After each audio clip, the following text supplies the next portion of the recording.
VSiN, the sports betting network.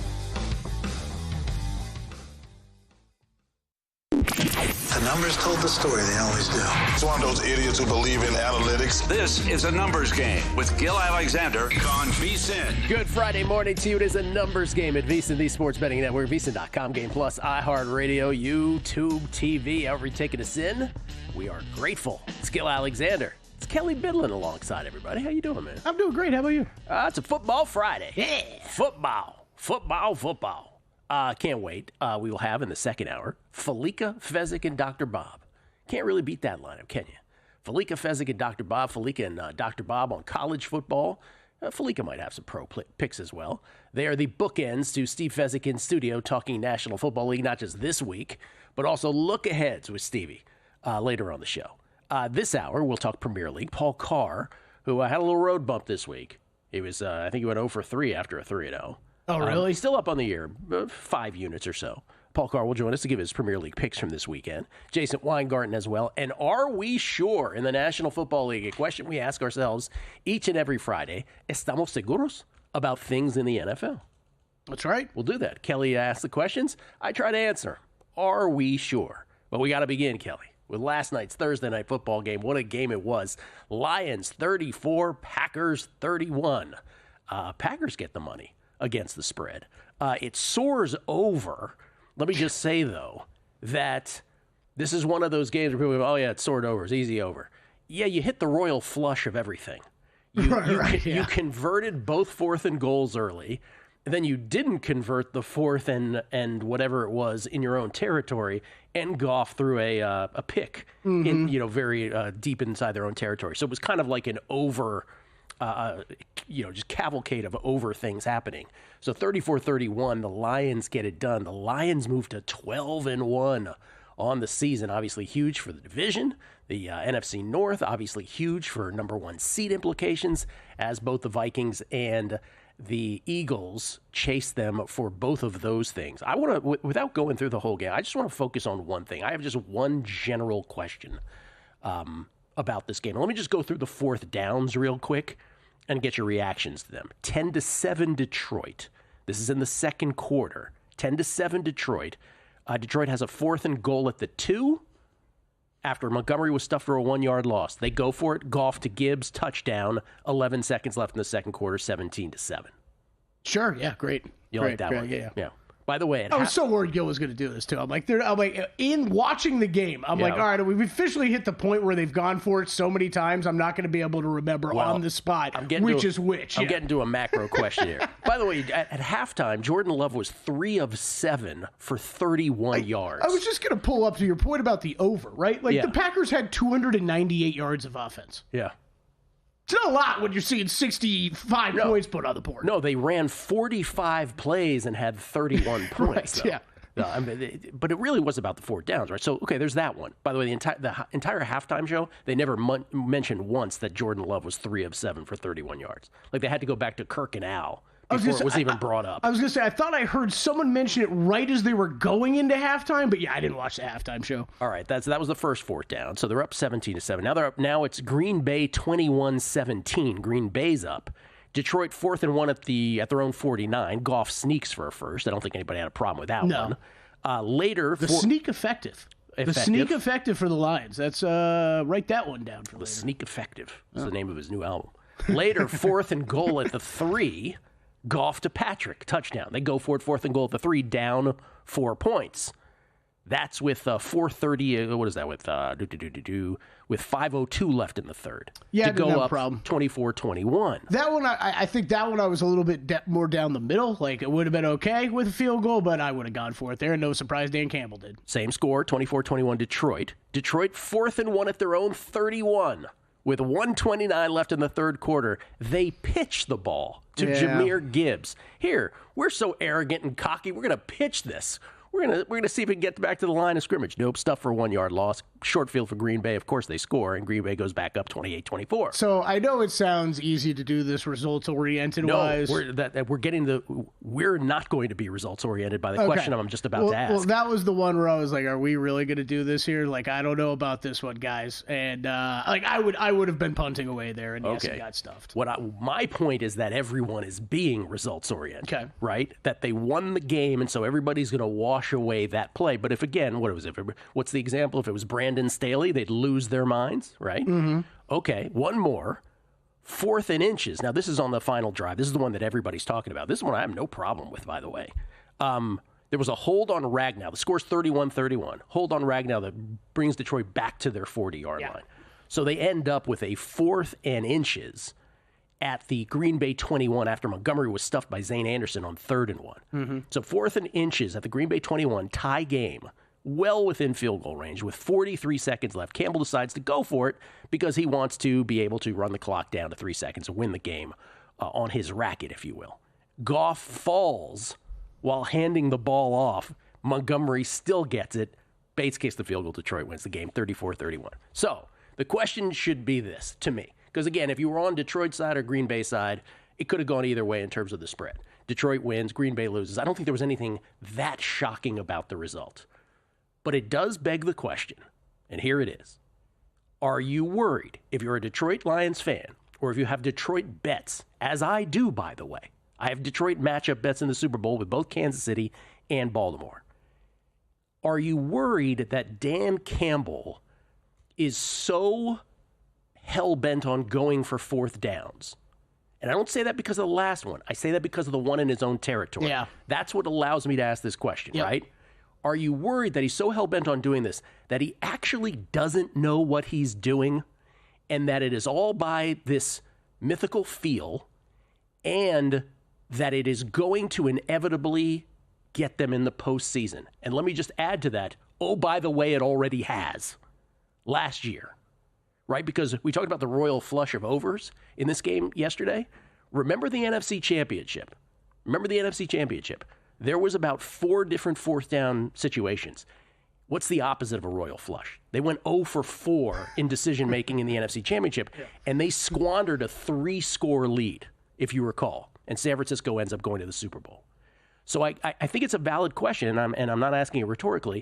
Do you think that this will ultimately torpedo the line? I mean, look, I think it's of course a valid question because we almost saw just even last night, right? You almost saw it play out within that game last night. I think that I think that there is always going to be opponent dependent. It's always going to be dependent on what your current team makeup is, right? I think they were in a situation last night where they knew with the defensive injuries, them keeping their foot on the gas pedal was in their benefit. And I think in most situations with the Detroit Lions, as long as it's not, this is the problem. As long as it's not an absurd situations like it was for them to go forward in their own territory. Right. But in most situations when you're actually thinking about going for it on 4th down, they have the personnel to make it work. I most of the time do not have a problem with it. Real quick, NFC. Is that a cop-out answer? I don't even know. No, that's a fine answer. I'll get to a bigger point for me, though. Real quick, the NFC Championship last year, because people won't remember, there were 4 instances of this. They were up 14-7. They had it 4th and 6 at the San Francisco 46, and he decided to punt. And every Niners bettor was thrilled at that moment. Later in the game, it was 4th and goal at the Niners 3. They were up 21-7, and they kicked a field goal to go up 24-7. All right, remember, they ended up losing this lead. Yep. So in that case, first half, he was conservative. Then 24-10 Detroit in the NFC Championship. It was 4th and 2. This is in the second half now, in the third quarter. It's 4th and 2 at the Niners 28. Goff incomplete, intended for Reynolds. All right, that allowed the Niners to catch up in the game, right? And then 27-24 Niners, 9:52 left. Then the Detroit gets the ball left, so gets the ball back. There's plenty of time in the game. They end up with a 4th and 3 at the San Francisco 30, down a field goal with 7:38 to go in the game. And then he decided to go for it. And here are my notes from the NFC Championship last year, because I was on the Niners. He goes, I said, Goff under pressure, incomplete, intended for St. Brown, Dan Campbell, you beautiful bastard. So I just want to say this. I say this as a guy who has Lions bets. This worries me. Mm-hmm. It worries me because the Lions, talent-wise, are a better team than everyone else. Yep. Okay? If you were not better talent-wise than everyone else, then this kind of aggressive approach at all times, which he displayed yesterday, then I get it. But if you're the best team, what you are doing is artificially placing yourself in high leverage situations a little too many times for my liking, because you are opening the door for a lesser opponent to have a fighter's chance when they otherwise would not have. Okay. Does that make sense? Completely makes sense. Completely understand it. I think this is where it gets tough, because I'll go back to what I said about this game.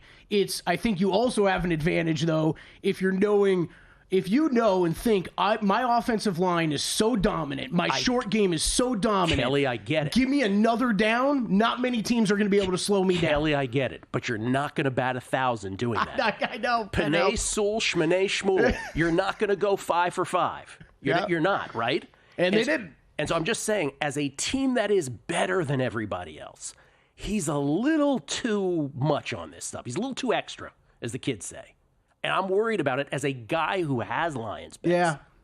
Just saying. No, I think it's a really fascinating conversation, because what you just said is absolutely correct. Could you make the mistake of allowing a team that shouldn't be in the game to get in the game? And yes, of course they can. Because they've done it before. Yep. They've done it before. Last night everything worked out, right? So people are going to minimize, because of results, because people are results-oriented, people are going to minimize the fact that they did go for it, 4th and short at their own 31.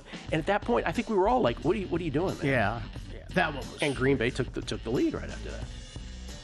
Now, I'm just saying, I think that's the macro question from last night. Want to hear Dan Campbell's thoughts on the other side? We will. Let's do that. And are we sure about other questions in the NFL? That's next. Numbers Game, VSiN, the Sports Betting Network. Time. There's nothing more valuable. It's what drives everyone to make the most of every moment. We celebrate living large in the now. In a city where time disappears, we create experiences that electrify the soul and memories that will last forever. We go big. We go all night. And here, everyone is invited. So get loose and get loud. This is Circa. You'll have the time of your life. Coming up Friday on Follow the Money, Championship Week in college football, picks with Paul Stone, Mike Somich, NFL picks and props, and we recap a great Thursday night game. Follow the Money weekdays 4 to 7 Eastern on VSiN, the Sports Betting Network. Want to see who at VSiN is on a hot streak? Go to VSiN.com/picks to see all the selections and weekly leaderboard of VSiN hosts, writers, and guests. Become a VSiN Pro subscriber and get every pick sent to your inbox daily. Just head to VSiN.com/pro. So, Paulie, have you had a chance to read the VSiN Daily yet? Yeah, came in at 3 a.m. What's Bill doing up that late? Well, rumor has it starts off with a 12-hour meditation session. Then he just pours himself over film and live TV, really focusing and taking it all in. Bill's in with the biggest insiders, talking trade secrets, strategies, the whole nine, absorbing the info.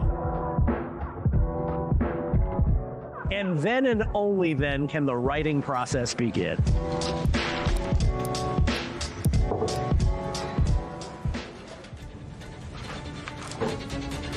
In Las Vegas, Bill's late night becomes your early morning. Wake up to the very latest betting insights in your inbox with the VSiN Daily. Sign up for free at vsin.com/newsletter.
Game on VSiN, the sports betting network. Want to bet smarter? Start with Smarter Insights. With expert breakdowns of the week's biggest matchups and deep dives into betting strategies and trends, VSiN delivers the kind of actionable content that gives you the betting edge.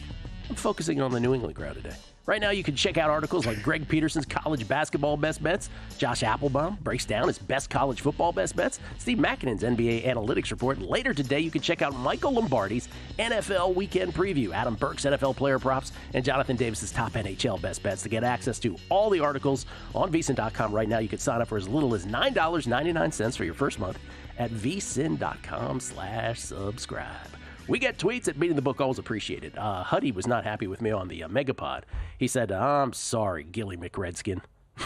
But the Caleb slander is getting out of control. Just because Caleb had neighbors at Brian Thomas Jr. in college doesn't mean you can predict his NFL future. Oh, wait, that was Daniels. And so I said to him, I go, you got all of that from Caleb? I think there's something, pardon me. All I said was, I think there's something off with Caleb. So I said that back to him, and he said, of course something is off, LOL. Just hoping it's my brutal organization and coaches. They do say it's the hope that kills you. Love the show. It was my top podcast on Spotify.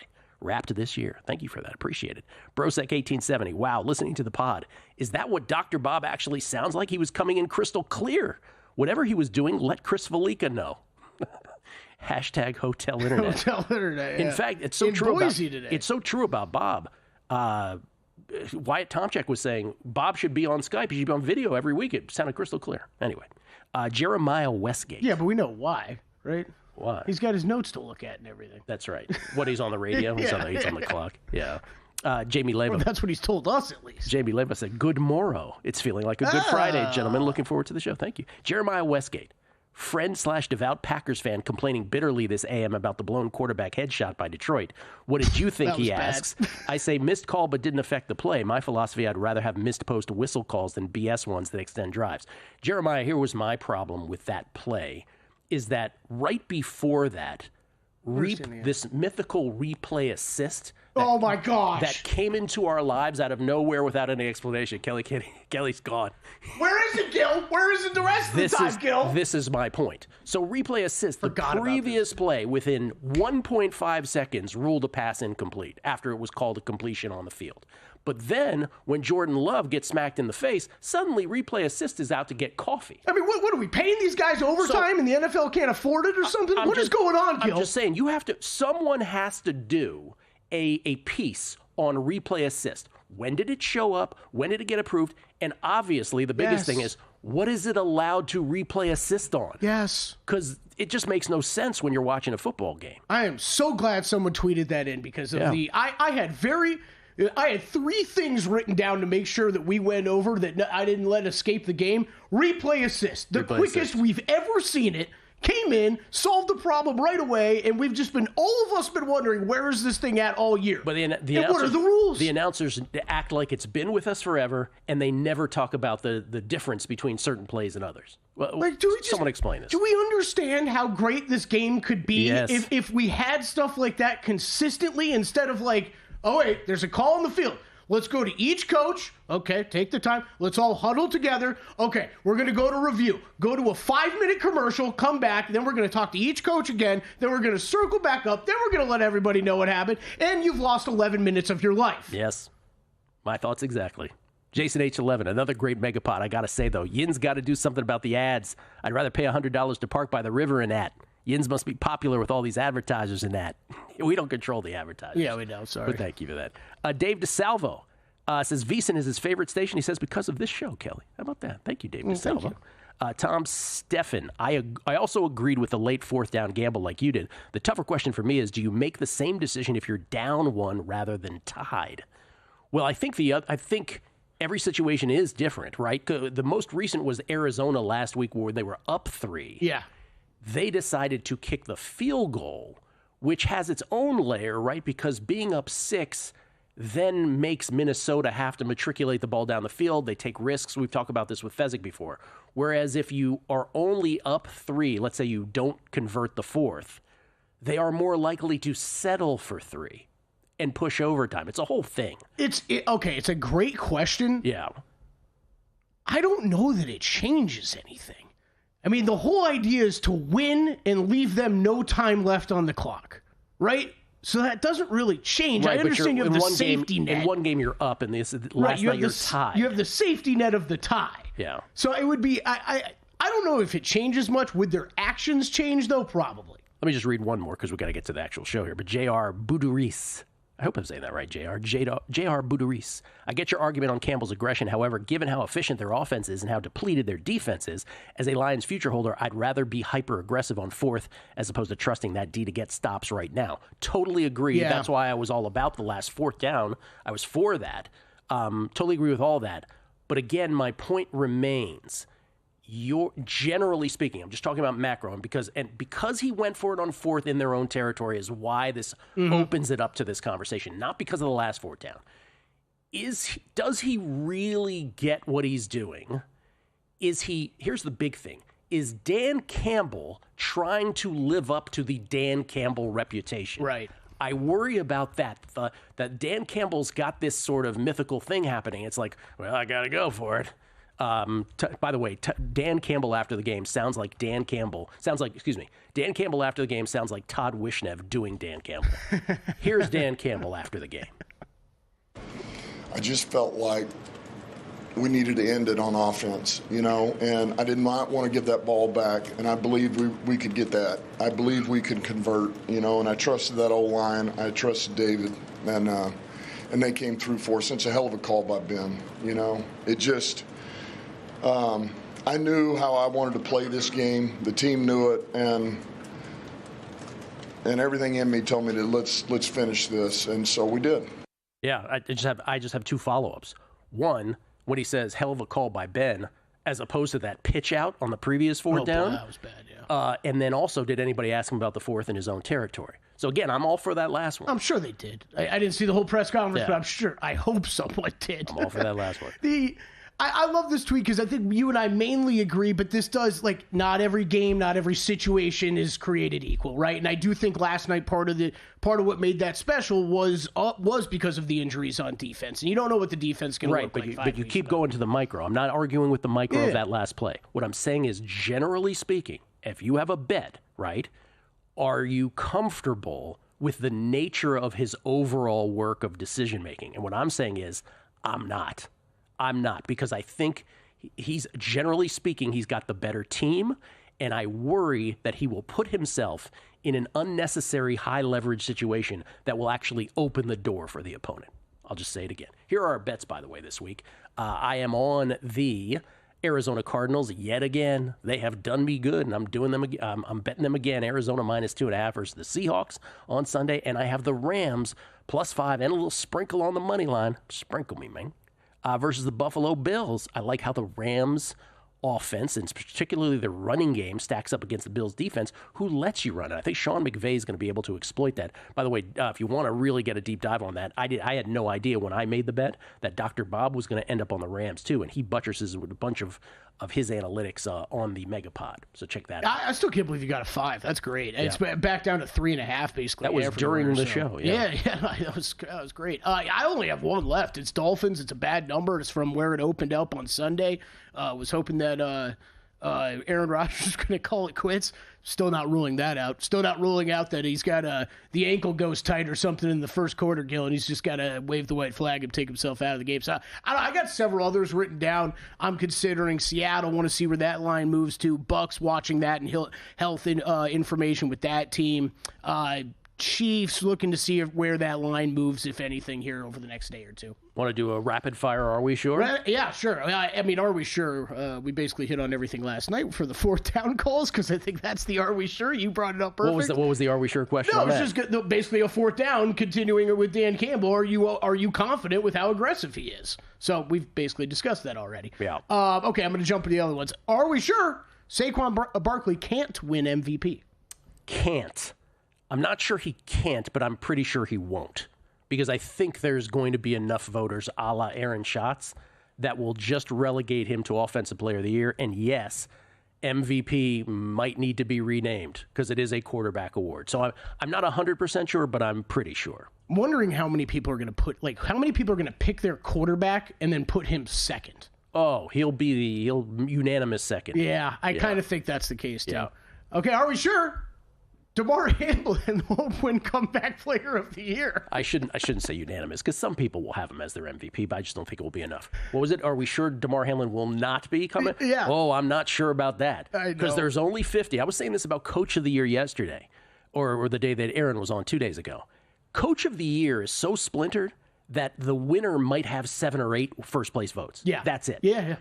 Comeback player of the year might be its little brother. Like, it might be so splintered that, yes, DeMar Hamlin could win with various... So, no, I'm not sure he can't. If I could use the double negative. We can continue this after. All right, I'm going to get one last thing right here. It will be either Chiefs, Bills, or Ravens in the Super Bowl for the AFC. Are you sure about that? Oh, I'm 100% sure about that. I'm 100% sure about that. Might want to rack that one, Darnell. Sorry, everyone else. More Are We Sure? And Paul Carr's Premier League picks on the other side. It's a numbers game at VSiN, the Sports Betting Network. And they're off.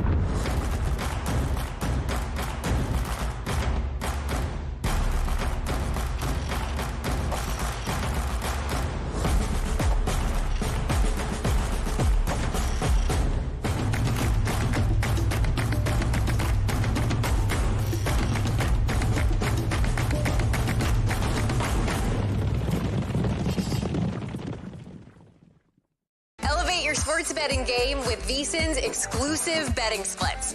Stay ahead with real-time market trends and track bet percentages on any matchup, then uncover the edge by comparing them to the amount of bets placed to find out where the sharp money is headed. Upgrade to VSiN Pro to access betting splits, live odds, line moves, power ratings, and in-depth game analysis. Go to VSiN.com/pro to join VSiN, the Sports Betting Network.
This is VSiN, the Sports Betting Network.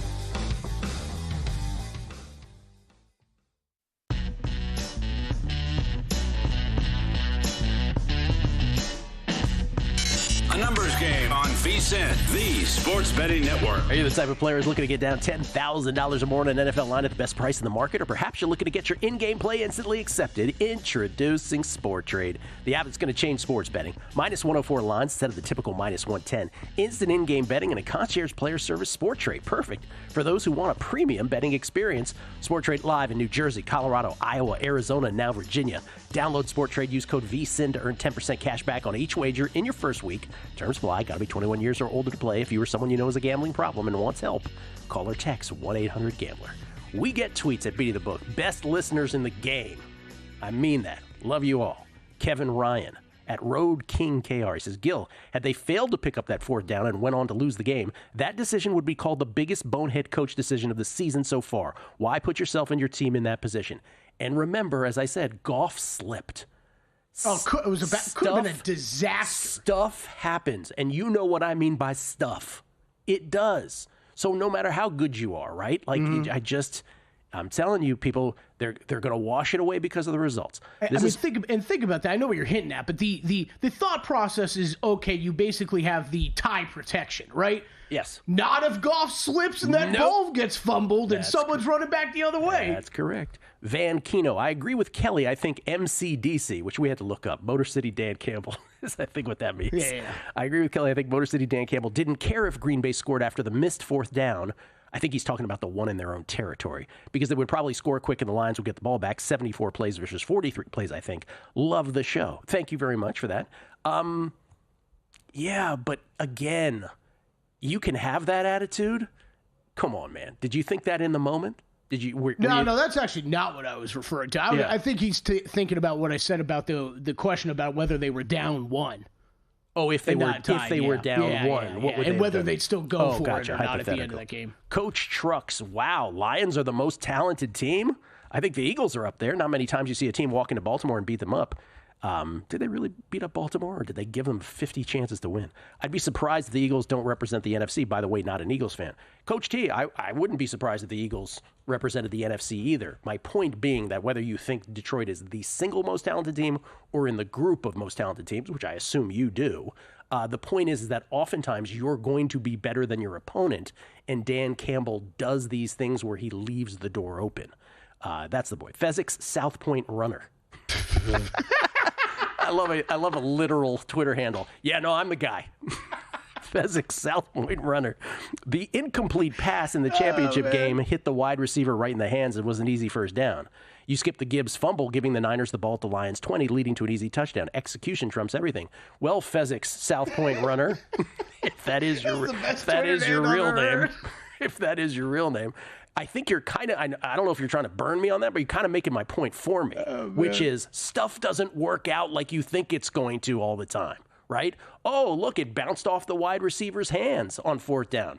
That happens, right? Like you can't assume execution on this stuff. Yeah, but grab us a couple parlay cards. But yeah, while you're down there. Oh, Ryan Hyatt can't wait for the second hour with those potty mouths, Felica, Dr. Bob, and Fezzik. He says a second hour with the producer's finger on the dump button, but in a loving way. Yeah, you got it, Ryan. That's my life back there. Matthew Mayberry. Whatever happened to Andy McNeil? I'm not a big hockey guy, but I was just wondering. Well, we love Andy. We love Andy. Angriest Canadian ever. Yeah. We love him, though. We'll pick up the hockey talk in February. Yeah. A little bit more. Smoltzy, we mix it in every now and then. Smoltzy 9 choked on my coffee a little bit when Bob said, "Oh, look at me," before his third pick yesterday. That's a Bob joke. Matt May 11. The Lions team reminds me of Harbaugh and the 14-2 Ravens that lost to the Titans. Oh, I remember that year. Sometimes it's about appropriately managing risk, and in a one-off game, it could cost them big. And that is my point exactly. Thank you, Matt. Shades of Mako. The meme going around social media is perfect. Dan Campbell hearing the Green Goblin mask, calling him a coward on every fourth down. That's my point exactly. It's like he feels like he has to live up to his reputation. You coward, Dan Campbell. You better go for this. Chris Hartman. Gil, the Caleb pod chatter was interesting. You could have quantum leapt my ass onto the ground after the sack, and the OC could have told me in my ear, 3rd and 26, one timeout, and we need 7 to 10 yards for a field goal attempt. Having never quarterbacked a game in my life, I'd make a better decision. Yeah, man. Johnny Ringo flattered for the callback on renaming MVP quarterback of the year. Yeah, that was you, Johnny. And Stringfellow Hawk, replay assist is just an extension of the challenge rule. Coaches can't challenge a quarterback hit to the helmet. Why should replay assist be allowed to do so? Yeah, but then replay assist just shows up whenever it wants to. I was going to say, that is not me and Gil's point, no, at least. not at all. I understand what you're saying. That is not our point overall. It's just overall, where's it at? Ladies and gentlemen, Paul Card joins us from the Heartland. He is at True Media Networks. He is the host of the Expected Value podcast. He joins us courtesy of the Progressive Guest Line. And he said before he has his picks, you had some Dan Campbell thoughts. Yeah, I mean, generally, I admire the consistency more than anything because some coaches seem like they're just flipping coins whether they should go for it or not. And a lot of these decisions are pretty much coin flips within 1 to 5%. Either way, and there's a lot of things that can go beyond the models there of personnel or plays you have in your book or whatever it is. But as bettors, you've touched on this a little bit, it just increases the variance of it. Yes. And that's what's frustrating to us. And you have to be willing to live with that as a coach because you mentioned the playoffs last year, and that's the wrong end of the variance. And last night was on the higher end. So you have to be willing to live with that. And it seems like he is. But as bettors, not as much fun. You make a great point, Paul. And I'll just sort of re-engineer what you're saying a little bit, which is pre-flop, this must be part of the calculus, right? It must be.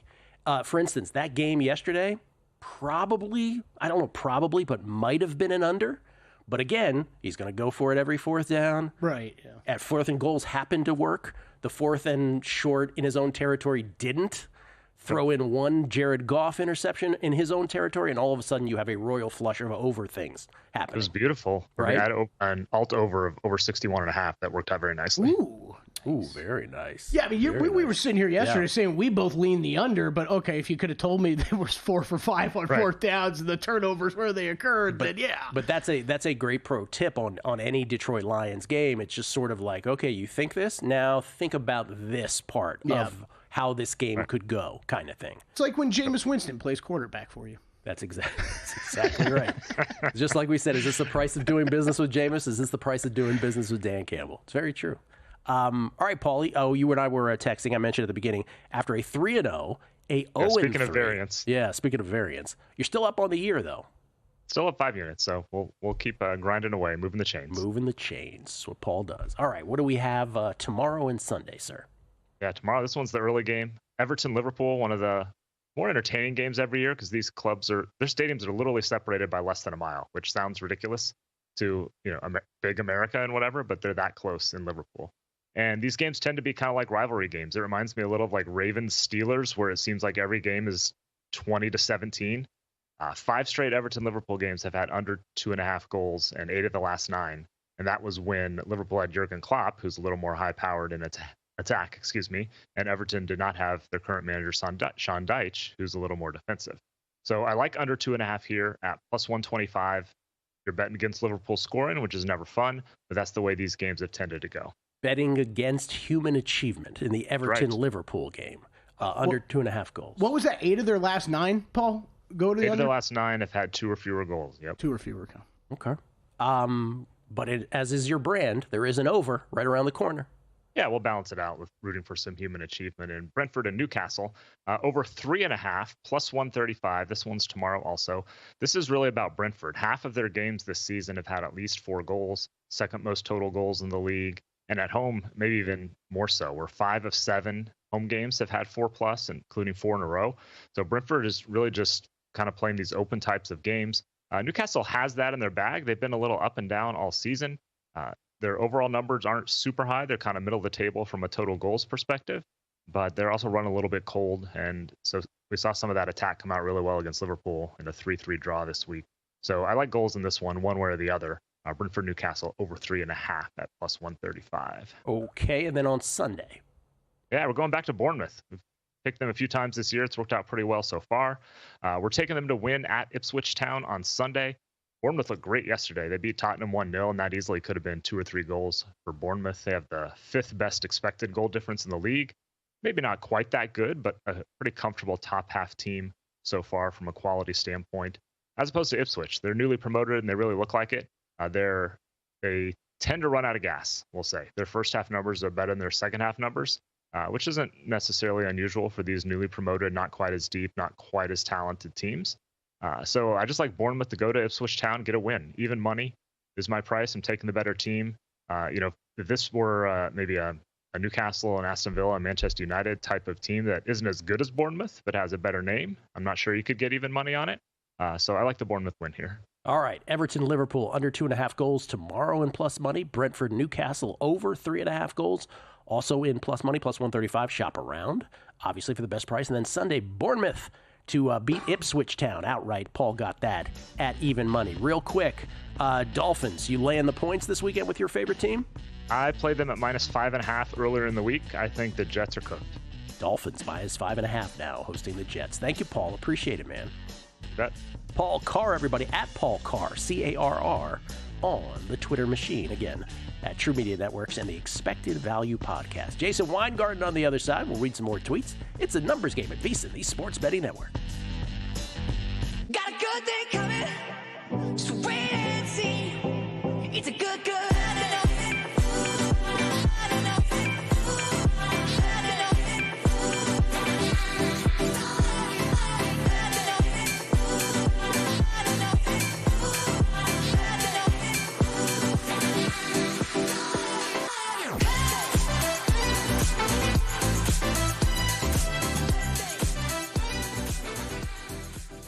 You spoke, we listened. Introducing the all-new VSiN Watch app.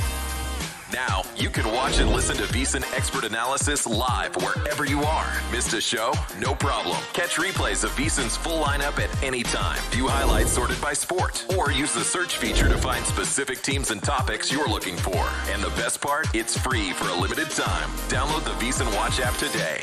Available now on the App Store and Google Play. And join us on the Sports Betting Network.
Numbers Game on VSiN, the sports betting network.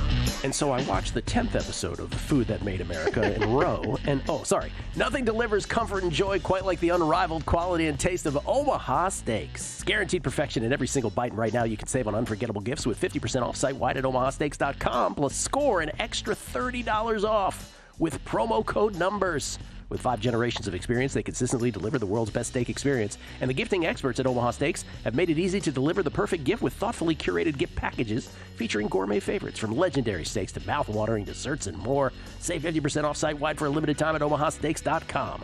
Plus, our listeners get an extra $30 off with promo code NUMBERS. That's 50% off, I'll spell it, at omahasteaks.com. And an extra $30 off with promo code NUMBERS. Minimum purchase may apply. It's Gil Alexander. It's Kelly Bidlin, everybody. Kelly by Delon. Here live at Circa Resort Casino, downtown Las Vegas. Kelly, we get tweets. I'm not sure if you're aware of this. At Beating the Book. Master of Puppets. Do not sleep on the Steelers again. Oh, that was the Are We Sure? We didn't finish the Are We Sures. What was the question? If I was sure that the Bills, the Chiefs, or the Ravens, that the AFC Super Bowl representative will come from one of those 3. And I said, absolutely, I'm sure.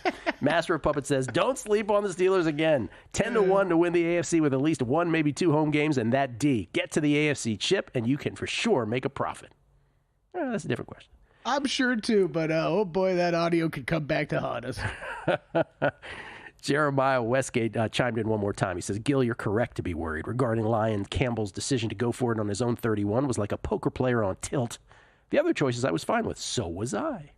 I would have kicked the field goal to get within 1, forget scenario, but that decision was a toss-up at worst. C. Alexander Black. Do you see parallels with the Genty Heisman debate and the Saquon MVP conversation? Yeah, I do.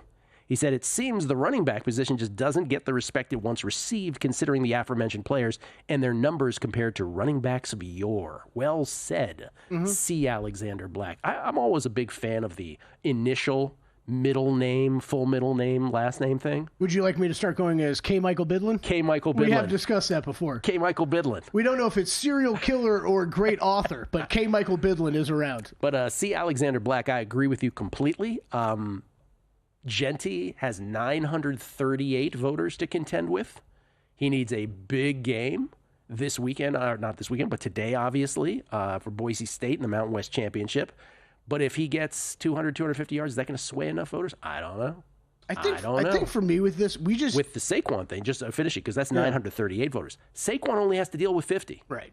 So maybe he's got a better shot. But your overall arching point, I agree with 100%. Running backs just ain't respected like they used to be. They're not. It just feels like the narrative shift in the NFL has it's shifted all the way to we're not going to consider running backs. That's how I feel, at least. Yeah. I don't know about college. I don't know if we're there yet with college. I also don't know if 400 of those 938 have already submitted their ballots, and they're like, Travis, I don't care what anybody says. They're that brilliant. Deadbeat Heisman voters. William Falsetta. I love that last name. I agree with you. Motor City Dan Campbell could hurt his team. Here's an angle, though. This team has gone for it so many times that it's second nature. If it comes down to it and they have to have 2 points, Detroit will be ready? Thoughts? Well, it's still one play, man. You know? Yeah, I mean, they'll be as ready as anybody, for sure. But one play is one play. And anything can happen, right? A drop pass, a slip, that kind of thing. Listen, I'm sort of Mr. Fourth Down. I'm all about fourth downs. So I lean that way usually. But it did bring it to mind last night again when you're going for it and fourth down in your own territory like that, and you just start to wonder. You're like, I don't know about this dude. Let's see. Rick Ollier. I'm a little upset at hearing that the Oxford word of the year was brain rot. I had it 6-1 bet from earlier in the year on matriculate. I haven't seen an injustice this bad since Peyton having to share the MVP with McNair. Random baseball player today, Jeff Blauser. There you go. Love the random baseball player names. Jason Weingarten's got some random baseball player names. Comes to us courtesy of the progressive guest line from under a cloud of smoke in Southern Cali, chilling in his hoodie with his. You got nothing under that hoodie, do you? It's just hoodie. Hoodie to chest is what it is, right? He's not. He nods. Don't pan any lower, too. I don't want to know what's on the It might be a plunging neckline. We don't want to see that. I'm wearing pants. He's wearing pants. Jason, did you have a bet on yesterday's game or no? I did. I had the Lions halftime, full time, so that ended up working out. Well, remind us what you have this weekend. So my favorite bet right now, I'll tell you, Iowa State is taking some money in the Big 12 championship game down to 1.5. I bet Iowa State. I bet them again at 1.5 this morning. I think if they can keep it close in the first half. I've watched an odd amount of Iowa State football games this year. Their defense is actually pretty good. Heacock, their defensive coordinator, going to be a head coach sooner than later. The reason I watch a lot of their games is because I like looking at the defensive adjustments they make at halftime. He's a pretty forward-thinking coach, and I would assume that if this game is close at halftime, Iowa State's defense comes through again in the second half on Saturday. That is an underrated thing in sports and sports fanhood and sports betting, where you randomly end up seeing a college football team way more than you expect to. Oh yeah. When Penix was quarterbacking Indiana the one year, I was like, I've probably seen like 9 Indiana games. How did that happen that particular year? What about What about week 14 in the week? Yeah, it is. Is it week 14? Week 14. Week 14 in the NFL, the weekend version. I bet against the Jets again. Got the Dolphins. I just laid the money line here. Like I keep saying, there's no happy ending coming for this Jets season. It was doomed almost from the start, but basically when they fired the head coach, that was really the end of things. There's no coming back from that. So yeah, I'm on the Dolphins. I just bet the money line. I also took the Rams plus 3.5, getting the Bills at home. I think that's a little crazy, but I do think the Bills kind of have a little bit of a look ahead next week, so it wouldn't surprise me if they're more focused on the game in 2 weeks instead of this week. I'm with you on everything Bills and Rams here. I'm on the Rams plus the points as well. Also, and Bills fans will hate me for this, but at some point, the Bills' strategy of like, Josh Allen's going to do everything for us, and we're going to give you running. We're going to give you anything you want in the running game. It's got to come back and nip in the bud, and this would be the matchup where I think it happens. Yeah. Did you guys catch this Micah Hyde thing too? By the way, like Micah Hyde just back with the team, like on IR though, right? Is he on the 53? Starting on the practice squad, but he's expected to get elevated at some point. So he's coming back after retiring. He's coming back to play with the Bills. It was said it was the only team he's going to come back for, and now he's saying he's going to retire again at the end of the season. Well, I think, I like his plan. Just get back for the playoffs. I think they put him on the practice squad so that they could elevate him because he could help you in a short span of time, and then he'll probably be a coach for them, I would imagine. Oh, is that the rumor? The other thing with the Rams, talking about a Bills transaction this week, the Rams pick up Emmanuel Forbes off waivers.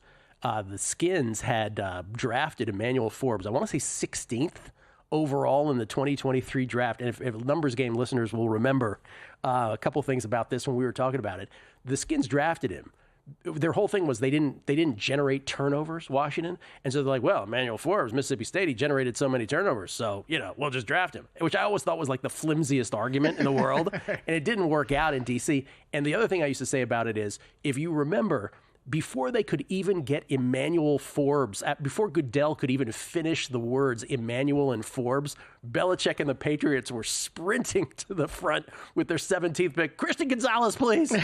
They were so happy Washington picked Forbes. So now the Rams pick up Forbes to supposedly bolster their secondary. They also have Cameron Curl, former Skinny. Curl's a different story. He's a good ball player. Anything else, NFL? Not much. Really just kind of focusing on finding the worst teams and betting against them this weekend and probably the rest of the season. That would, apply to the Giants as well. I don't think they have any incentive to win. I am interested in the Falcons-Vikings game, the Kirk Cousins revenge game to start our Sunday morning. I think that'll be an interesting game, but I don't have a bet on it yet. Like I said, mostly I'm just trying to look for the worst teams and kind of fade them. You have a Heisman bet, Jason? I kind of want to bet some more on Genty tonight. To give you the last word on Travis Hunter, sort of the fact of the reality situation here. This Hunter Heisman has been in the works for approximately 4 years. He didn't go to Florida State. He followed Deion to Jackson State, followed Deion to Colorado. This has been the plan all along. This has been the plan for 4 years since he's been there with Deion the whole time, and getting him the Heisman and getting Shador to the NFL and getting Travis Hunter to the NFL. This has been the game plan since day one. So you're going up against a media hype machine you really can't win against. I do personally think I would vote for Ashton Genty, especially if he has a big game tonight. Travis Hunter, not even the best offensive player on his own team. But again, you're fighting a media hype train here that has for 4 years been hyping up Travis Hunter for this moment. So good luck if you're fading him, but I don't know. I don't think it's going to win. Let me also give this context. Mountain West Championship tonight. Genty's rushing prop, 175 plus yards, minus 110. Minus 115, pardon me. 175 plus yards, minus 115. Yeah, it's pretty ridiculous. Thank you, Jason. Appreciate it. Have a good weekend, guys. You too. Falika, Fezzik, Dr. Bob next. Mitch Moss and Paulie Howard share their knowledge of sports, gambling, and pop culture on